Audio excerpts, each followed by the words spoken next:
इनमें बड़ी संख्या में विदेशी थे।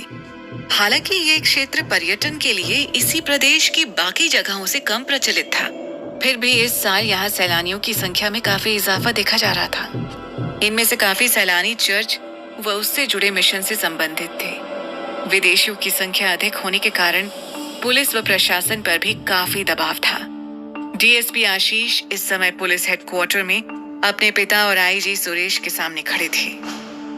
उस लड़की से इन दोनों के बारे में कुछ पता चला? आईजी सुरेश ने डीएसपी आशीष से पूछा। नहीं सर, उस लड़की ने तो उन दोनों को देखा भी नहीं था। उन दोनों का कोई सुराग? नहीं सर, हम वापस घटना स्थल पर गए लेकिन कोई भी सुराग नहीं मिला। देखो आशीष, इस समय घाटी में सैलानियों की संख्या बहुत बढ़ गई है और उनमें भी विदेशी ही सबसे ज्यादा है। ऐसे में हम पागल या सीरियल किलर्स के खुले घूमने का रिस्क नहीं ले सकते। मैं आपकी बात समझ रहा हूँ सर। उन दोनों को ढूंढने की जितनी कोशिश की जा सकती है हम कर रहे हैं। हमने लगभग 500 मीटर पर पुलिस चेक पोस्ट बना रखे हैं। साथ ही वॉच टावर पर भी काम चल रहा है और इसी हफ्ते के अंत तक सीसीटीवी कैमरे भी पूरी तरह से ऑपरेट करने लगेंगे। आशीष ने पूरी स्थिति से आईजी साहब को अवगत कराया। गुड। इस पूरे सीजन मुझे किसी भी तरह की कोई वारदात नहीं चाहिए। किसी भी तरह से।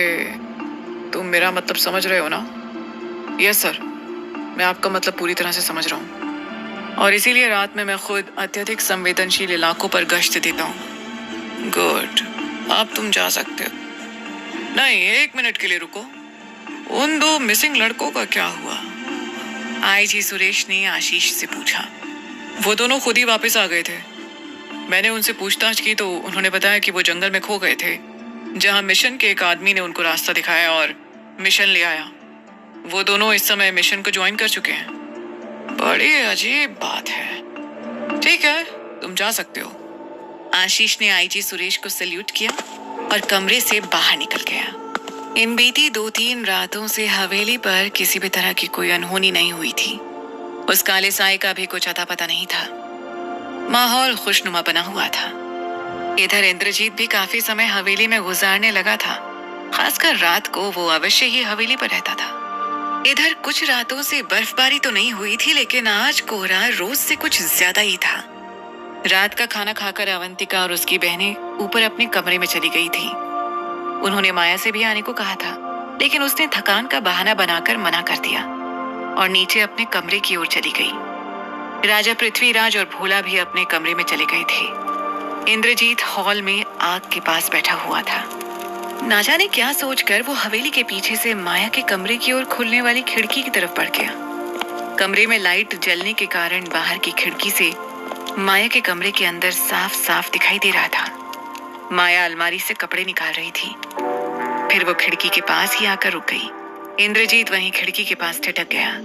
माया ने स्वेटर उतारा और फिर सूट भी। नीचे उसने गरम इनरवेयर पहन रखा था, जिसमें वो एकदम से कयामत लग रही थी। माया हाथ उठाकर इनरवेयर निकालने ही वाली थी कि इंद्रजीत ने खिड़की पर थपकी दी। माया ने चौंक कर खिड़की की तरफ देखा तो उसे इंद्रजीत मुस्कुराता हुआ और सिर को ना के इशारे में हिलाता हुआ दिखा। माया थोड़ी देर के लिए चौंकी, फिर उसके चेहरे पर भी एक मुस्कान आ गई और उसने खिड़की पर पर्दे को खींच लिया। इधर मुस्कुराता हुआ इंद्रजीत वापस हवेली के अंदर आग के पास आकर बैठ गया। कोहरा इतना अधिक था कि हाथ को हाथ सुझाई नहीं दे रहा था। हवेली के पीछे की तरफ से काला साया पेड़ों के झुरमुट से निकलकर पहाड़ों से नीचे आ गया।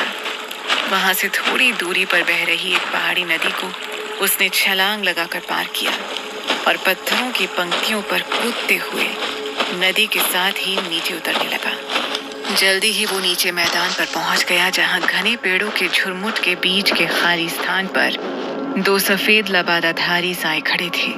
वो काला आदम कद कुत्ते नुमा साया उन दोनों के पास आकर रुक गया। सूर्य ग्रहण को कुछ ही दिन बाकी हैं। महामहिम की तरफ से आदेश आया है कि इस बीच किसी प्रकार की कोई गड़बड़ ना होने पाए। इससे पहले भी कई बार हमारे अनुयायियों के अपनी हवस और भूख को काबू में न रख पाने के कारण खेल बिगड़ चुका है। इस बार महामहिम किसी प्रकार की कोई गड़बड़ नहीं चाहते हैं। एक लबादाधारी ने साए से कहा। और अवंतिका का क्या? गुर्राते हुए उस काले साई के मुंह से निकला। सही समय पर राजकुमारी अवंतिका की बलि दी ही जाएगी।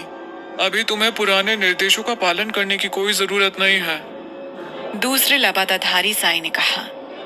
इसी के साथ वो दोनों लबादाधारी गहरे धुंध में जंगलों के अंदर विलीन हो गए। काला साया कुछ देर वहां खड़ा रहा और फिर वो भी जंगलों के अंदर चला गया।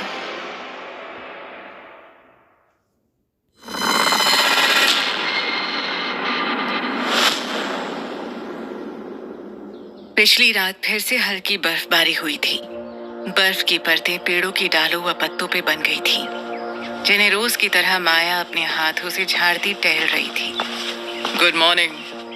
पीछे से इंद्रजीत की आवाज आई। माया ने पलट के इंद्रजीत की तरफ देखा और मुस्कुरा के सिर को हिला के उसके गुड मॉर्निंग का जवाब दिया। आप काफी सुबह उठ जाती हैं। इंद्रजीत ने बात आगे बढ़ाने के पर्पस से कहा। आप भी तो बड़ी सुबह उठ जाते हैं। मतलब देर रात लड़कियों के कमरों के बाहर खिड़की पे गुजारने के बाद भी। माया ने चुटकी ली। इंद्रजीत थोड़ा सा झेंप गया। अरे नहीं, ऐसी कोई बात नहीं है। वो तो मैं बस ऐसे ही राउंड लगा रहा था तो आपके कमरे की तरफ निकल पड़ा। वैसे आप काफी सुंदर दिख रही हैं, कल रात से भी ज्यादा। माया ने मुस्कुराते हुए पूछा। अरे ऐसा क्या कंपैरिजन करना, सुंदर चीज हर समय ही सुंदर दिखती है, बस कभी कुछ ज्यादा सुंदर दिखने लगती है। वैसे कल आपने थोड़ी सी जल्दी कर दी। कुछ ही देर रुकते तो शायद मैं आपको और सुंदर दिखती। माया ने खिलखिलाते हुए कहा। इंद्रजीत एक पल को हक्का बक्का रह गया। उसे माया से इतने ओपन फ्लर्ट की उम्मीद नहीं थी। वैसे कल रात के लिए शुक्रिया, मैंने बिल्कुल भी ध्यान नहीं दिया कि रात में बाहर से अंदर एकदम साफ दिखता है। कोई बात नहीं, सिर हिलाते हुए इंद्रजीत ने कहा। इंद्रजीत माया को काफी गौर से देख रहा था। उसने इस समय जैकेट पहन रखा था और नीचे पीले रंग का गर्म पैजामा। गोल चेहरे और भरे हुए शरीर के साथ वो काफी आकर्षक लग रही थी। इंद्रजीत पहले दिन से ही माया में काफी इंटरेस्ट ले रहा था। माया भी इंद्रजीत में बराबर इंटरेस्ट ले रही थी। अवंतिका से निराश होने के बाद उसे इंद्रजीत के रूप में अपने जिस्म की आग बुझाने का अच्छा जरिया दिख रहा था। वैसे कल रात को जो आपने देखा, आपको पसंद आया क्या? माया ने मामले को और खींचने की जगह अपने कंट्रोल में लेने का निर्णय कर लिया था। इंद्रजीत ऐसे अप्रत्याशित सवाल के लिए तैयार नहीं था। उसे समझ ही नहीं आया कि वो क्या कहे। लगता है खिड़की के पास कोहरे में कुछ साफ देख नहीं पाए थे। चलिए मैं थोड़ी मदद कर देती हूँ। माया ने शरारती अंदाज में अपने जैकेट की जिप को ऊपर से नीचे तक खोल दिया। जैकेट के अंदर उसने एक गहरे भूरे रंग के इनरवेयर के अलावा कुछ भी नहीं पहन रखा था। ये इनरवेयर उसके साइज से थोड़ा छोटा ही लग रहा था, क्योंकि उसका सीना बहुत ही कसा हुआ था, मानो उस इनरवेयर में जगह के लिए संघर्ष कर रहा हो। इंद्रजीत एकदम से सकपका गया। उसने एक पल को तो आंखें फेरी, लेकिन फिर उसकी नजरें उसके दोनों उन्नत व कसे उभारों पर अटक गई। हवेली से ये जगह काफी दूर थी। अगर कोई उन्हें देख भी रहा होता तो वो हल्के सायों से अधिक ना दिखाई देते, और फिर इस समय तो हल्का कोहरा बना ही रहता था। क्या हुआ, कोहरे में साफ नहीं दिख रहा क्या? शरारती अंदाज में मुस्कुराते हुए माया उसके और करीब आने लगी। इंद्रजीत के हाथों की रेंज में आकर वो रुक गई। उसने अपने जैकेट को थोड़ा और पीछे कर लिया, जिससे कि उसका ऊपरी हिस्सा पूरी तरह से विजिबल हो गया। वैसे घने पेड़ों के अपने फायदे होते हैं। इंद्रजीत इतना भी मूर्ख नहीं था कि वो ऐसे खुले निमंत्रण को पहचान भी ना पाता। उसने अपना बायां हाथ उठाकर उसके सीने पर रख दिया। वो आग की तरह गर्म थी। इंद्रजीत के हाथ रखते ही माया के मुंह से एक सिसकारी सी निकल गई। इंद्रजीत ने अपनी उंगलियों को हुक की तरह मोड़ा और माया की उन्नत उभारों की घाटियों में उन्हें डाल के उसके इनरवेयर को उनमें फंसा लिया। फिर वो माया को गहरे पेड़ों में खींचने लगा, किसी मछुआरे के कांटे में फंसी मछली की तरह। माया उसके साथ साथ फिसलने सी लगी। पेड़ों के बाग के बाद हवेली की बाउंड्री वॉल शुरू हो जाती थी तथा उसके बाद भी कुछ 100 मीटर तक गहरे जंगली पेड़ थे जो पीछे के पहाड़ों के तल तक जाते थे। इंद्रजीत माया को बाउंड्री वॉल तक खींचता ले आया। ये बाउंड्री वॉल व बाग के बीच थोड़ा सा खुला स्थान था। इंद्रजीत को वैसे भी हवेली के चप्पे चप्पे की खबर थी। यहाँ पहुंच के इंद्रजीत माया की तरफ मुड़ा। उसके बाएं हाथ की उंगलियां अभी भी उसके इनरवेयर को फंसाए हुए थी।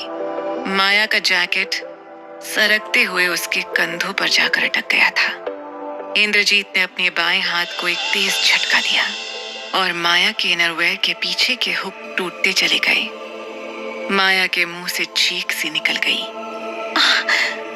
माया का कलेजा मानो किसी जेल से आजाद हुआ था। इनरवेयर अभी भी उसके कंधों की पट्टियों से माया के शरीर पे रुका हुआ था। इंद्रजीत ने उन पर अपनी पकड़ और मजबूत की और इस बार पूरी ताकत से अपनी ओर खींचा। इस बार माया भी उनके साथ खींची चली आई और इंद्रजीत की बाहों में समा गई। माया का जैकेट पीछे ही गिर गया था।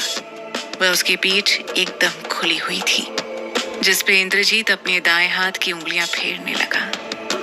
इंद्रजीत ने अपने बाएं हाथ को एक फाइनल झटका दिया और माया के शरीर से इनरवेयर सांप की कैंचुली सी उतर गई। माया ने इंद्रजीत को कस के अपनी बाहों में भींच लिया। इंद्रजीत ने अपने दोनों हाथ आगे लाकर उसके बदन को कस के पकड़ लिया और उसके बल पर माया को हल्का सा ऊपर उठाते हुए उसके होंठों को अपने होंठों से सील कर दिया। माया मादक रूप से करहा रही थी। इंद्रजीत कभी अपने दोनों हाथों से उसे छोड़ देता तो फिर तुरंत ही उन्हें फिर से अपने हाथों से जकड़कर ऊपर भींच लेता।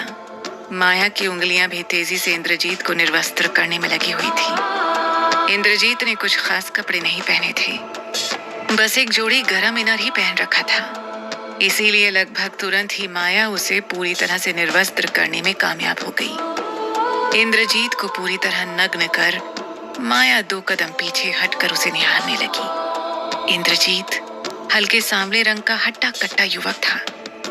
उसके शरीर की एक एक मसल किसी मॉडल की तरह शेप में थी। उसके शरीर पर चलती हुई माया की निगाहें फिर रुक गई। माया की आंखों में एक अलग ही चमक थी और वो अपनी जीभ को होंठों पर फेरने लगी। इंद्रजीत ध्यान से उसके सीने पे बने निशान को देख रहा था। फिर उन्हें इग्नोर करता हुआ वो मुस्कुराता हुआ उसकी ओर बढ़ा और अपनी शक्ति का प्रदर्शन करते हुए घुटनों से उसे हवा में ऊपर उठा लिया। फिर अपने दांतों से वो माया के लोअर को खींचने लगा। नहीं नहीं, इसे मत फाड़ना, हमें वापस भी जाना है, माया ने चिल्लाते हुए इंद्रजीत से कहा और वो करहा के रह गई। फिर धीरे धीरे इंद्रजीत ने अपने हाथों को माया की कमर पर किया और उसे हवा में उठाए हुए ही अपनी उंगलियों से लोअर को नीचे सरका दिया। फिर लोअर की इलास्टिक को दांतों से दबाकर उसने उन्हें जांघों तक नीचे कर दिया। माया और इंद्रजीत की सांसों के बीच की दीवार हट चुकी थी। इंद्रजीत ने अपने बाएं हाथ से माया की पीठ को पकड़ लिया और दूसरे हाथ से उसकी जांघों को घेर लिया। उसकी जबान ऐसे चल रही थी मानो कोई शेर नदी से पानी पी रहा हो। माया उसकी बाहों में ऐसे तड़प रही थी जैसे जलबिंद मछली। माया की वासना में डूबी चीखें अब उसके काबू में ना रह गई थी। बस करो। कुछ देर बाद इंद्रजीत ने माया को नीचे बर्फ पर पटक दिया। माया बर्फ पे पड़ी हाँफ रही थी। कुछ देर गहरी सांस लेने के बाद माया की आंखों में चमक आई और उसने इंद्रजीत के दोनों पैरों को पकड़कर खींच लिया। इंद्रजीत नीचे गिर पड़ा और माया उसकी कमर की ओर कूद पड़ी। हिसाब चुकाने की बारी अब माया की थी। जिस प्रकार मक्खन गरम रोटी पर गिर के पिघलने लगता है, उसी प्रकार माया इंद्रजीत के शरीर पर गिर के उसकी बाहों में पिघलने लगी थी। ओए माँ! एक आखिरी तेज आह के साथ माया इतनी कस के इंद्रजीत से चिपक गई कि उसके शरीर पर उसके शरीर के निशान बन गए। दोनों के शरीर कुछ हद तक उसी प्रकार बर्फ पर पड़े रहे। उनके शरीर से निकला पसीना उनके शरीर की गर्मी से पिघली बर्फ में मिल रहा था। कोहरा कम हो रहा था और सूरज अपनी उपस्थिति दर्ज कराने लगा था। झील के मैदानी हिस्सों की तरफ बोट्स खड़ी थीं, जो टूरिस्ट्स को झील की सैर कराती थी। उन्हीं के पास बोटिंग से जुड़े व्यवसाइयों के हट भी बने हुए थे। झील के मैदानी छोर से पथरीली पहाड़ियों तक टूरिस्टों के रुकने के लिए कैबिन्स बने हुए थे। इनमें से कई कैबिन्स राजा पृथ्वीराज के थे। इन्हीं में से एक कैबिन में राजा पृथ्वीराज किसी का इंतजार कर रहे थे। हालांकि पिछला हफ्ता काफी शांति से गुजरा, लेकिन राजा पृथ्वीराज को ये शांति किसी तूफान के आने से पहले की लग रही थी। थोड़ी देर बाद दरवाजे पर दस्तक हुई। कुछ हट की व्यवस्था संभालने वाले नौकर ने दरवाजे को खोला। जंगल के वनवासी आखेटक कबीले के सरदार ने भीतर प्रवेश किया। उनके साथ आए कुछ आदमी बाहर ही रुक गए थे। माफ कीजिए राजा साहब, हमें आने में थोड़ी देर हो गई। आने वाले सरदार व इंद्रजीत के पिता जसुमत ने क्षमा मांगते हुए कहा, आपको कितनी ही बार कहना पड़ेगा कि मुझे राजा साहब ना कहा करें। राजा पृथ्वीराज ने सरदार का अभिवादन करते हुए अपनी शिकायत दर्ज कराई। ध्यान से उतर जाता है जीजा जी, सरदार जसुमत ने कहा। इंद्रजीत से हवेली की स्थिति के बारे में पूरी तरह अवगत हो ही गए होंगे। राजा पृथ्वीराज ने बात को आगे बढ़ाया। जी राजा साहब, मतलब जीजा जी, हवेली पर किसी साय का असर था तो, लेकिन हवेली पर किए गए सुरक्षा उपायों के कारण वो साया बाहर टिक नहीं पाया। राजा साहब ने गंभीरता जताई। बाकी हवेली को पूरी तरह से सुरक्षित करने के लिए मैंने हवेली के चारों तरफ जो पेड़ लगे हैं उनसे सुरक्षा पंक्ति बनाने की सोची है। एक लिंगेश्वर के आशीर्वाद और कृपा से हमारे कबीले और वनों के वो वन रक्षक वृक्ष कई शताब्दियों से रखवाले बने हुए हैं। बाकी वो मिशन वाले सालों से हमारे उन रक्षकों के पीछे पड़े हुए हैं। क्या मिशन वाले अभी भी परेशान करते हैं? राजा पृथ्वीराज ने आश्चर्य व्यक्त करते हुए कहा। वो तो पिछली घटना के बाद से ही लगातार पीछे पड़े हुए हैं। उनके अनुसार हम सब जाहिल हैं और हमें ये परंपरा, रीति रिवाज, पूजा पद्धति छोड़कर उनके मिशन की शरण में आ जाना चाहिए। जसुमत की आंखों में क्रोध की लहर सी दौड़ गई। छोड़ो उन सबको। पूरी दुनिया में उनके अनुसार वही एक सभ्य है और उनका तरीका ही एकमात्र सत्य है। ज्यादा परेशान करें तो बताना, प्रशासनिक रूप से उनका इलाज किया जाएगा। प्रशासन भी उनका कहाँ कुछ कर पाती है। गोरी चमड़ी के आगे हम सब की बुद्धि आज भी गुलामी की बेड़ियों से लिपटी है। हवेली की सुरक्षा का इंतजाम जल्द ही कर दो। अवंतिका और सारे बच्चे आजकल वहीं हैं और अवंतिका बता रही थी कि उसके कुछ कॉलेज के फ्रेंड्स भी आने वाले हैं। हम कल के शुभ दिन से ही काम शुरू कर देंगे राजा साहब, जसुमत ने उठते हुए कहा। अच्छा, आप विदा दीजिए। अरे इतनी भी क्या जल्दी है, भोजन करके जाना, राजा पृथ्वीराज ने आग्रह किया। फिर कभी जीजा जी, कुछ ही दिन बाद एक बहुत ही विनाशकारी चंद्र ग्रहण लगने वाला है। उस ग्रहण से पहले हमें अपने कबीले और जंगल की सुरक्षा के लिए काफी तैयारियां करनी है, जसुमत ने कहा। अच्छा, अब आज्ञा दीजिए, प्रणाम। राजा पृथ्वीराज ने प्रणाम का जवाब दिया और जसुमत अपने आदमियों के साथ तेजी से वापस चल दिए। राजा पृथ्वीराज कुछ समय तक यूं ही खड़े रहे और फिर वो भी झील की तरफ चल दिए।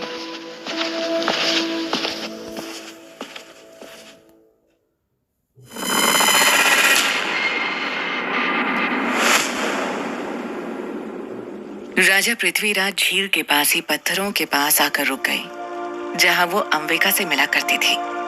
कठिन प्राकृतिक स्थितियों के कारण ये जगह अभी भी टूरिस्टों के लिए आकर्षण का केंद्र नहीं बन पाई थी। वैसे भी झील के इस तरफ का इलाका राजा पृथ्वीराज की जागीर में लगता था और वो इसमें कोई भी परिवर्तन करने को राजी नहीं थे।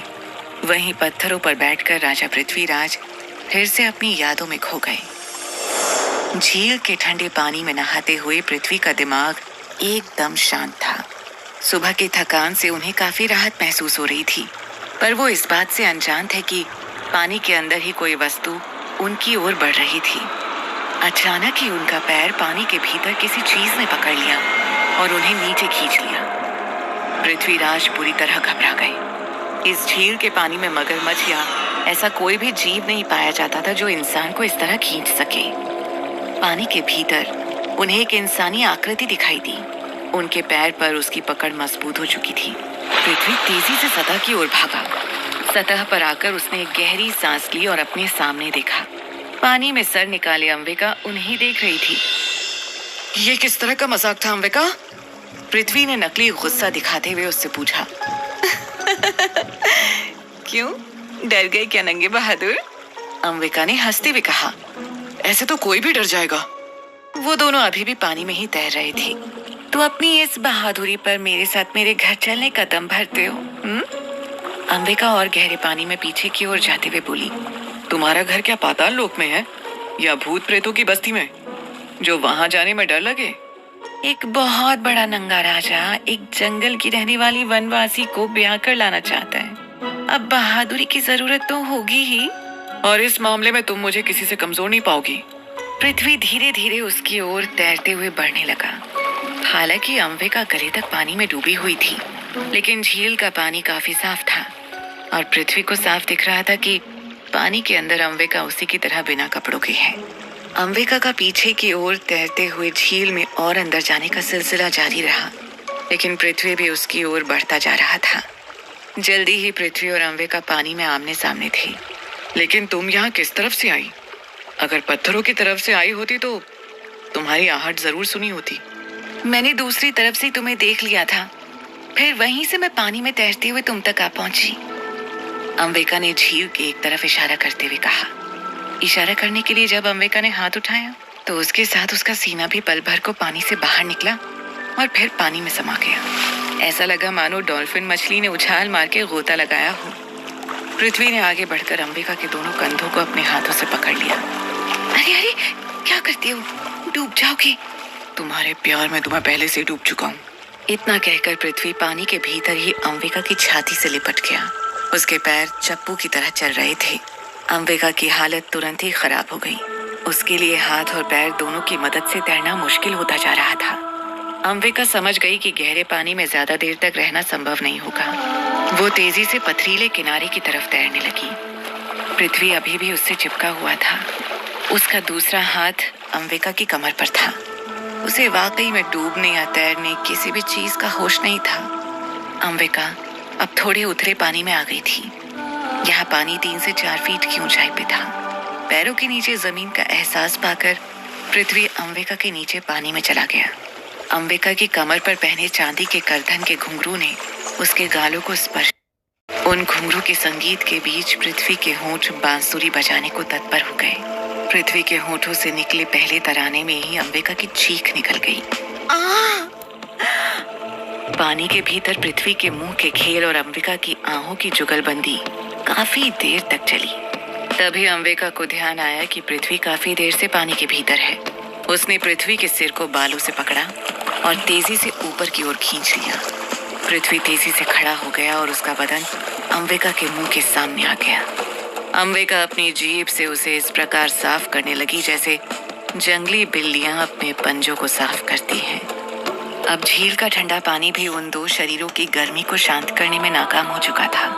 अगले ही पल अंबिका उथले पानी में इस प्रकार लेट गई कि उसका सिर ही बाहर था। पृथ्वीराज किसी मगर सा तैरता हुआ उसके ऊपर आया और उसके ऊपर डूब गया। पानी के भीतर प्रेम का ये एहसास अंबिका और पृथ्वी दोनों के लिए नया अनुभव था। थोड़ी देर में अंबिका पानी से बाहर निकल आई। इस पूरे अनुभव में ये पहली बार हुआ था कि पृथ्वी ने अंबिका के शरीर को साफ देखा हो। नहीं तो उन्होंने अपना पूरा प्रेम मिलन पानी के भीतर ही किया था। पानी से गीला अंबिका का शरीर ऐसा लग रहा था मानो शहद से भरा शीशे का जार धूप में दमक रहा हो।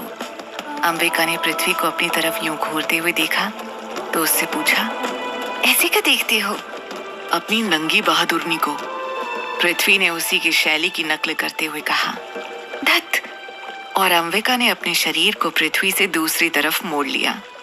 पीछे से तो और भी कयामत जान पड़ती हो। मन करता है एक बार और हो जाए। बेशर्मों की तरह पृथ्वी बोला। हाँ, कभी पत्थरों पर, कभी जंगलों में, कभी पानी। तुम्हें सब कुछ यही करना होता है। बस अब बंदरों की तरह पेड़ों पर करना बचा है। अंबिका ने इठलाते हुए कहा, मैं तो फूलों की सेज पर ये सब करना चाहता हूँ, लेकिन तुम ही मेरे इरादे को सफल नहीं होने दे रही हो। पृथ्वी ने शिकायत से की। क्या आप वाकई अपने इरादों पर अटल हैं?